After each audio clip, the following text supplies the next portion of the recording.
Hey, what's going on, guys? Welcome back to another video. It is Arctos, and today I'm going to be telling you guys why I think Siege is saved. So in year 7, I thought Siege was going to die. Like, I don't think it'd die completely, but I thought it would be a massive decrease in player base. But today I'm going to tell you guys why I think Siege is saved, and why that reason is, and what Siege can keep doing to, like, stay, in, high viewership and high player base in the future. But yeah. So in year 7, I was really concerned about Siege, especially during when the time when Grim and Sense released, because we had two back-to-back operators that were crap. We had Grim and Sense, I think, who were like two attacking operators, very back-to-back, that were basically shit. And the player base was low because not many contents to the game. The new map got delayed, which happened to be Night Haven Labs, that got pushed from year 7 season 3 to year 7 season 4. But yeah, I think after year 7 season 4 happened and the start of year 8, I think Siege is prioritized content and making actual good content and changing game issues and improving the game, whilst also focusing on improving and onboarding for new players. They've added a vast majority of stuff for new players, for the tutorials, the newcomer playlist, the quick match 2.0, the AI playlist, the shooting range. This stuff as a new player helps you so much. And with the addition of the new tutorials, which actually show you how to defend, attack, reinforce, play the game, in year 8 season 3, I think this is only going to improve dramatically. So yeah, I think Siege is in a good state of content. Year 7, barely any content. Year 8, we've got a good content. We had the new consulate rework. We're getting a new map next season. The last two operators have been pretty good. Fenrir's been pretty good. I'd say she's an A-tier defender. Bravo's, I think, really good as well. Not in the meta right now, but in a meta where it's more slow down and more concise, I think she'll be really, really effective. And the other operator we got now, Ram, looks very, very cool. And this is the last time we've got a really, really good attacker. The new attacker has an R4C. And it's sort of a really, really good gadget, which is going to be game breaking. Affects the environment. It's not a gadget where it's a line or a finger where you just press it. Or a Dokkaebi, you press it and just something happens. You actually have to use it properly and have game sense of how to use it. And abilities like that are just so good in Siege because it improves the sandbox and the ecosystem. But yeah, that's why I think Siege is in a really, really good state right now. And moving on, we've also got some other stuff.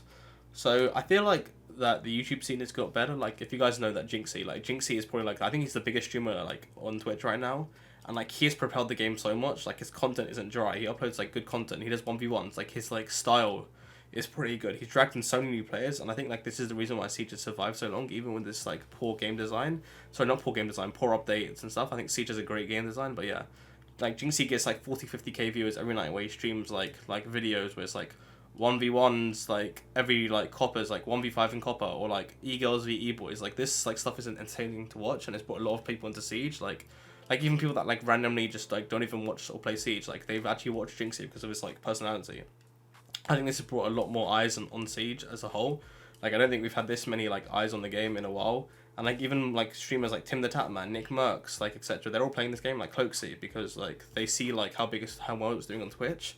And yeah, more people playing, if more YouTubers are playing, then more content creators are playing it, then it means these people that watch these content creators for their other games COD, Apex, Fortnite, might see Siege and be wow, this looks cool. This looks similar to Search and Destroy and Siege. Why don't I give this a try? And that's how the game gets bigger. So yeah, it's I think that's why Siege has survived, and I think why we'll get some record play numbers in year 8 season 3. I think year 8 season 4 will be the biggest season of Siege yet. Some of the updates we're getting is crazy. So let me just tell you what we're getting in year 8 season 4. We're getting a lot of updates for operators. We're getting the shield rework, which will affect affect Blitz, Monty, Fuse, Blitz, maybe Clash. This will affect loads of operators. We're getting a completely new Portuguese map and a Portuguese defender. So yeah, it's gonna be a really, really big season. And yeah, all the AI stuff they're adding. I think year 9 will be a great season for Siege. I'm very much pessimistic about Siege because I play YouTube videos. I want the game to do well. But I have to commend what Ubisoft's doing. If you guys their post about the balancing changes, they recognize the overpoweredness and strength of Azami, Solus, Ashe, Yana, Warden, and they're gonna nerf these guys. But I think they also said they're gonna buff the bad operators. They said they'd be buffing recruits. They'd be changing how recruit plays. They'd be changing how Blackbeard works, a Blackbeard rework.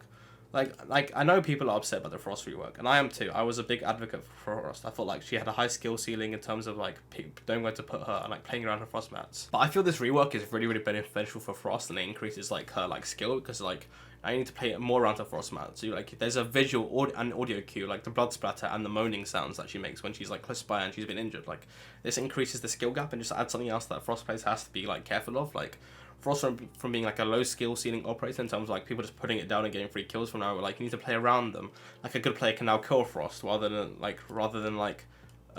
before where Frost could be a copper and she'd kill a champion. This stuff this is really good for the game. But yeah, I do understand people's frustrations. I was like, why was Frost reworked before like Blackbeard, Clash, Sense? Like Sense needs a massive buff in my opinion.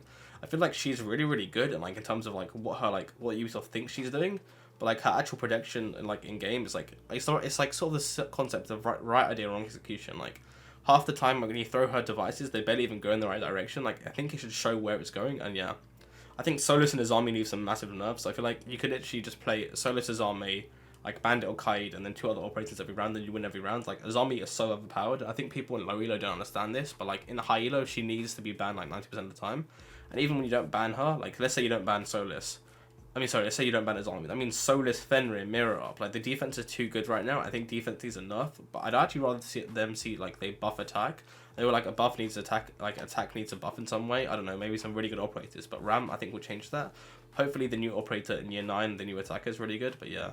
My big wishes for year 9 is that we get a little bit more content in terms of like maps and rework and stuff like that. I feel like we get some new maps which are really cool. I really like Nighthaven Labs. I think Nighthaven Labs and Constant Rework are really, really good like reworks and new maps, but I'm not a fan of Emerald Plains. I think that just needs to go, or they need to rework it. It's just like a shit version of Bartlett in my opinion, but yeah.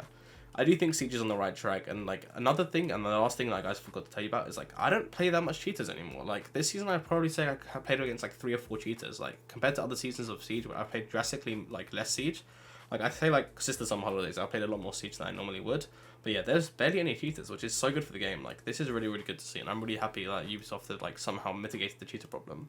And yeah, but that's all for now. I think Siege is in a really, really good state right now, and hopefully it continues to prosper for the future. But yeah, let me know what you guys are thinking.